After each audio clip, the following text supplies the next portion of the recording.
नमस्कार मित्रों, मैं ममता वाजपेयी भोपाल से। मेरी रंग बिरंगी छत पर आपका स्वागत है। लीजिए, मैं फिर हाजिर हूँ नए वीडियो और नई जानकारी के साथ। आप देख रहे हैं इंडियन टेरेस गार्डनिंग आर्ट। आज के वीडियो में A to Z सारे प्रश्नों के उत्तर देने की कोशिश करूँगी। अडेनियम को लेकर जितने भी मेरे पास प्रश्न आते हैं, और कुछ प्रश्न तो बार बार रिपीट होते हैं, मैं कोशिश करूँगी जितनी मेरी अपनी जानकारी है, मेरा अपना अनुभव है जितना, उतना मैं बताने की कोशिश करूँगी। तो एक पहला प्रश्न आता है कि अभी मार्च ख़त्म होने वाला है, क्या अभी भी हम इसकी कटिंग कर दें? तो देखिए, आप ये पौधा देख रहे हैं ना, इसकी पूरी पत्तियाँ झड़ गई। सर्दियों में पूरी पत्तियाँ झड़ जाती हैं, ठंड में पौधा डोरमेंट हो जाता है, लेकिन जैसे ही आगे मौसम बढ़ता है, गर्मी बढ़ती है, तो पौधे में अंकुरण शुरू हो जाता है, जैसे कि ये हो रहा है। तो नियम ये कहता है कि कटिंग तब करना चाहिए जब पौधे में अपने आप अंकुरित होने का स्वभाव आ जाए। तो वो अंकुरित तो हो ही रहा है, ग्रोथ तो स्टार्ट हो ही रही है, उस बीच आप कटिंग कर देंगे तो उसमें नया अंकुरण बहुत जल्दी आ जाएगा। ऐसा नहीं है कि आप पहले कर देंगे तो अंकुरण आएगा ही नहीं, पर सही तरीका यही है, यानी कि न ज़्यादा सर्दी हो न ज़्यादा गर्मी हो। इसीलिए ज़्यादातर लोग कहते हैं कि फरवरी मार्च में आप उसकी कटिंग कर दें। मैंने ये देखिए 28 फरवरी में की थी, हालांकि मेरे हिसाब से मैं थोड़ा लेट हो गई थी, और देखिए अब इसमें अच्छा अंकुरण है। तो क्या मार्च में कर सकते हैं? आप बिल्कुल कर सकते हैं, बस नुकसान यही होगा कि थोड़ा अंकुरण लेट होगा, तो नई शाखाएं लेट बनेंगी, तो आपको गर्मी में होने वाली फ्लावरिंग, क्योंकि इसका फ्लावरिंग सीजन समर ही होता है, गर्मी में फ्लावरिंग करता है, तो हो सकता है आपको वो फूल नहीं मिले। लेकिन हाँ, आपका पौधा अगर डी शेप हो गया है तो आपको सही आकार मिल जाएगा, और फिर पौधा और आगे साल भर फ्लावरिंग करेगा। और कब कब कर सकते हैं कटिंग? ऐसे एक हाथ टहनी जो डी शेप हो गई है, बाहर निकल रही है, तो मैं कभी भी कर देती हूँ, केवल जनवरी छोड़कर, दिसंबर जनवरी 2 महीने, अधिक ठंड वाले महीने छोड़कर पूरे साल में पूरे एडेनियम की कटिंग नहीं करती हूँ। लेकिन अगर कभी मान लो एक हाथ शाखा ऐसी हो रही है तो आप काट सकते हैं। बस आपको नुकसान यही होगा कि उसमें कई ब्रांचेस बन जाएंगी, लेकिन आपकी फ्लावरिंग थोड़ी सी डिस्टर्ब हो जाएगी। इसके अलावा मैं और क्या करती हूँ, तो मैं इसको करती हूँ अक्टूबर नवंबर में। मैं टेम्परेचर देखती हूँ। एक समय ऐसा आता है जो बरसात के बाद जो सर्दी आनी शुरू होती है ना, तो उसके बीच के समय में एक मौसम ऐसा आता है कि जो बहुत ठंड नहीं होती, ठंड पड़ना शुरू होती है, वो लगभग फरवरी जैसा ही मौसम होता है। तो मैं अक्टूबर में भी मैंने करके देखी है कटिंग, और उससे लाभ ये होता है कि अगर अक्टूबर में आप कटिंग कर देते हैं तो नवंबर दिसंबर तक छोटी छोटी ब्रांचेस तो बन जाती हैं, फिर पौधा डोरमेंसी में चला जाता है। लेकिन उसके बाद जैसे ही फरवरी मार्च आता है तो आपको तुरंत फरवरी में ढेर सारी फ्लावरिंग मिल जाती है। इसके साथ साथ कटिंग को लेकर ये भी है उत्तर कि आप किस प्रदेश में रह रहे हैं। अगर आप उत्तराखंड में रह रहे हैं तो मैं नहीं कह सकती कि आपको कब करना चाहिए कब नहीं करना चाहिए, बस मैं इसका नियम बता रही हूँ कि न बहुत ज़्यादा गर्मी हो न बहुत ज़्यादा ठंड हो, मतलब 25 से 30 तो टेम्परेचर हो कम से कम, अच्छी कुनकुनाहट हो, और 25 से 28 के बीच में आप कर सकते हैं। तो ये तो हो गया एक कटिंग को लेकर कि अभी कर दें क्या। एक प्रश्न आता है, कटिंग रिपोर्टिंग साथ कर सकते हैं क्या? जी हाँ, बिल्कुल कर सकते हैं। तो आप क्या कर रहे हैं कि आप पौधे को निकालेंगे, मैं जो करती हूँ वो मैं बता रही हूँ, उसकी रूट्स को धोएंगे, और मैं बहुत लंबे समय तक उसको लटकाती नहीं हूँ, बस मैं उसको हफ्ते 10 दिन के लिए छाया में रख देती हूँ और उलट पलट कर देती हूँ ताकि जड़ों को हवा लग जाए। और फिर जब मैं रीपॉट करती हूँ जिस दिन, उस दिन मैं उसकी ब्रांचेस प्रून करती हूँ, और रीपॉटिंग के बाद मैं करीब 3-4 दिन पानी नहीं देती हूँ, क्योंकि अक्सर ये प्रश्न भी आता है कि रीपॉटिंग के बाद कब पानी दें, कटिंग के बाद कब पानी दें। तो इसका एक वैज्ञानिक कारण मैं बताती हूँ कि जड़ें पानी सोखती हैं, तने में पहुँच जाती हैं, और पत्तियों के द्वारा वो भाप बनकर और वायुमंडल में चला जाता है। तो अभी तो आपकी जड़ें सेट ही नहीं हुई, आपने रिपोर्ट किया है तो जड़ें पानी ले ही नहीं पाएंगी, एक्टिव नहीं है जड़ें, तो पानी क्यों दे रहे हैं? पानी बिल्कुल मत दीजिए। और अधिक गीलापन रहेगा तो जड़ें सड़ जाएंगी, क्योंकि वो पानी में डूबी रहेंगी। पत्तियां भी नहीं है ऊपर, तो पत्तियां भी इवोपरेट नहीं कर पा रही हैं।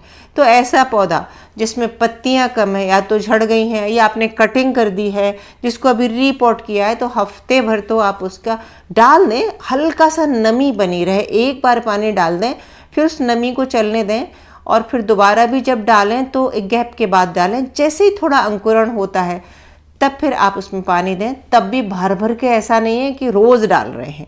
एक दिन दें, मिट्टी को सूखने दें, और जब फ्लावरिंग पे बहुत सारी फ्लावरिंग हो, पौधे में लदा हो, कलियां हो, तब आप अच्छे से पानी दीजिए, क्योंकि उस समय कम पानी होने से आपकी बड्स ड्रॉप हो सकती हैं।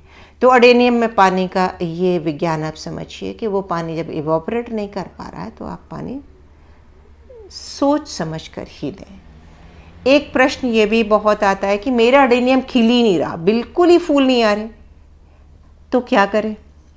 तो आप नोटिस करें कि अगर फूल आ ही नहीं रहे हैं और तो उसमें निश्चित पत्ते बहुत सारे होंगे। कई बार ये होता है, शुरू में जब मैं समझती नहीं थी तब मेरे साथ भी हुआ, मैंने कर करके सीखा। निश्चित ही आपने बहुत सारा पानी दिया और उसमें आपने ऐसा खाद डाला, आपने जैसे रीपॉटिंग की तो मिट्टी में आपने नाइट्रोजन युक्त कोई खाद डाल दिया, NPK ही डाला तो उसमें भी नाइट्रोजन होता है, और पौधे ने अच्छी सी ग्रोथ ले ली, हरी भरी पत्तियां हो गई। आपने उसको थोड़ा शेड में ही रखा है और उसको भरपूर सनलाइट नहीं मिल रही है, तो जब पत्तियों की ग्रोथ, वेजिटेटिव ग्रोथ ज़्यादा हो गई तो पौधा अपनी पूरी एनर्जी अब वेजिटेटिव ग्रोथ में ही लगाएगा, उसमें कलियां नहीं आएंगी, फूल नहीं आएंगे। आपको कलियां फूल लाना है तो आप ये करें कि उसको ऐसी जगह पे रखें जहां उसको पूरे दिन की धूप मिले, पानी कम डालें, एक बार डाल दें, फिर मिट्टी अगर सूख भी जाती है तो 2 दिन तो सूखी मिट्टी में भी चलने दें, फिर एक बार डालें तो इतना डालें कि नीचे से ड्रेन आउट हो जाए, फिर उसको मिट्टी को सूखने दें और धूप ऊपर से लगातार मिलती रहे। साथ ही अगर पत्तियों का गुच्छा बहुत ज़्यादा है तो कैंची से कुछ पत्तियों को काट दिया जाता है, पूरा ख़त्म नहीं करना है, और ऊपर की टॉप की पत्ती नहीं काटना है, नीचे की पत्ती काट देना है। मेरे चैनल पे कहीं पत्ती काटने का वीडियो पड़ा होगा। ये काम मैं बरसात में बहुत करती हूँ, क्योंकि बरसात के पानी में नाइट्रोजन होता है, तो बरसात में खुले में तो हम रखते ही हैं क्योंकि पौधे की ग्रोथ भी चाहिए, तो पत्तियों से भर जाता है पौधा। तो तब मैं कम पत्तियां इसलिए भी करती हूँ कि ताकि हवा आती जाती रहे। तो आपका पौधा अगर नहीं खिल रहा है तो बहुत सारे कारण हो सकते हैं, मैं बिना देखे नहीं बता सकती, पर शायद उसको धूप न मिली हो, शायद उसका पॉट बहुत छोटा हो, रूट बाउंड हो गया हो, आपने कई साल से रीपॉट नहीं किया हो। अगर आपने रीपॉट भी किया है, आपका पॉट साइज भी सही है और आपका पौधा धूप में भी रखा है और आपका पॉटिंग मिक्स भी बढ़िया है, तो ऐसा हो नहीं सकता कि अडेनियम का पौधा खिले नहीं, क्योंकि मेरे अनुभव के अनुसार अडेनियम लेस केयर वाला प्लांट है, खिलता ही खिलता है। और इसके बहुत अच्छे फ्लावरिंग के लिए और बहुत अच्छे फूलों में कलर लाने के लिए मैं व्यक्तिगत रूप पे कोई भी एक्स्ट्रा एफर्ट करती ही नहीं हूँ। बस छत पे पड़े हैं पौधे, समय समय पर जो काम करती हूँ आपसे शेयर करती हूँ। कोई ऐसा फर्टिलाइज़र वगैरह नहीं डालती हूँ, और पौधा उसका अपना स्वभाव है और वो उस स्वभाव के अनुरूप खिलता ही खिलता है। अगला प्रश्न, और मिट्टी कैसी बनाएं, अडेनियम की मिट्टी कैसी चाहिए? तो हर वीडियो में आपको अलग अलग पॉटिंग मीडिया मिल जाएगा, हर प्रदेश, हर जगह के तापमान के अनुसार, मतलब लोगों की अपनी जो उपलब्धता है। तो भाई राजस्थान की मिट्टी अगर आप देखो तो वो तो ऐसा लगता है जैसे हम मुट्ठी में रेत उठा रहे हों, और अगर हम मेरे भोपाल की मेरे पास जो मिट्टी है वो तो काली चिकटी मिट्टी है। दिल्ली वाले कुछ लोग खंगर भी डालते हैं, कुछ लोग बदरपुर, जो रेत छानने के बाद मोटी मोटी बदरपुर होती है। तो देखिए, इसका मिट्टी का विज्ञान ये है, मिट्टी की साइंस ये है कि कोई सा भी पॉटिंग मिक्स हो उसमें पानी नहीं रुकना चाहिए। तो कई बार लोग क्या होता है कि 3-4 चीज़ें मिला के भी बना लेते हैं। खंगर है तो बहुत अच्छा, बिल्कुल पानी नहीं रुकेगा। फिर आपको ये भी देखना पड़ेगा कि पॉटिंग मिक्स अगर आपका ऐसा है कि जिसमें 2 मिनट भी पानी नहीं रुकता, तो उसमें आपको पानी वाटरिंग टाइम टू टाइम जल्दी करनी पड़ेगी। अगर आप रेत मिला रहे हैं तो मोटी वाली मिलाएं, पतली वाली रेत पत्थर जैसी जम जाती है और पानी नीचे जाने में दिक्कत आती है। तो अगर आप मोटी वाली रेत मिला रहे हैं तो फिर आपका चलेगा, रेत काफ़ी समय तक नमी बनाए रखती है। अब बात आती है मिट्टी मिलाएं कि नहीं मिलाएं। तो जब पौधा छोटा है तब आप मिट्टी मिला दें, लेकिन मिट्टी में फंगस के बीज होते हैं, फंगस के कीटाणु होते हैं, और कई बार अगर बरसात बहुत हुई तो मिट्टी पानी को और ज़्यादा रोक के रखती है।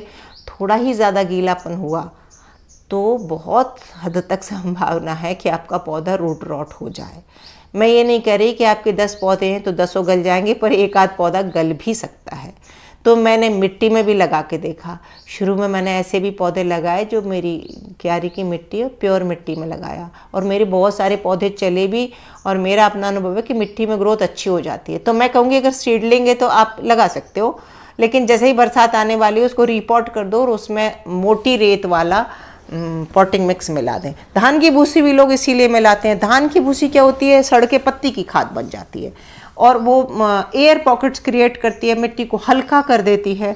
तो अब आपके पास धान की भूसी है तो धान की भूसी मिला दें। कुछ लोग कोकोपीट की बात करते हैं, मैं कभी नहीं मिलाती कोकोपीट, क्योंकि कोकोपीट बहुत ज़बरदस्त पानी को होल्ड करता है, और कम से कम अडेनियम को तो कोकोपीट नहीं चाहिए। तेज़ धूप में सनबर्न हो जाता है, ये आखिरी प्रश्न है। तो भाई मेरी तरह कपड़े से ढक दीजिए। आप मेरे पिछले 2-3 दिन के पहले के वीडियो में देखेंगे, मैंने अडेनियम्स को कपड़े पहनाए हैं, आपको वो वीडियो मिल जाएगा। तो बस ये मोटे मोटे प्रश्न जो मेरे पास बहुत आए उनके उत्तर मैंने आपको देने की कोशिश की है। कोई प्रश्न छूट गया हो तो आप फिर से वो प्रश्न इसमें भेजिए, डालिए, और मेरे अपने अनुभव के अनुसार मैं उसका उत्तर दूंगी। और क्या आप लोग भी ठीक ऐसे ही अडेनियम के साथ व्यवहार करते हैं जैसा कि मैं करती हूँ? तो आज के वीडियो में तो बस इतना ही। अगर आपको लगता है कि वीडियो ज़रा भी काम का है तो फिर इसको लाइक भी कीजिए, शेयर भी कीजिए, और सब्सक्राइब तो मुझे कर ही लीजिए। तो हम मिलते हैं अगले वीडियो में फिर किसी विषय के साथ। तब तक के लिए नमस्कार।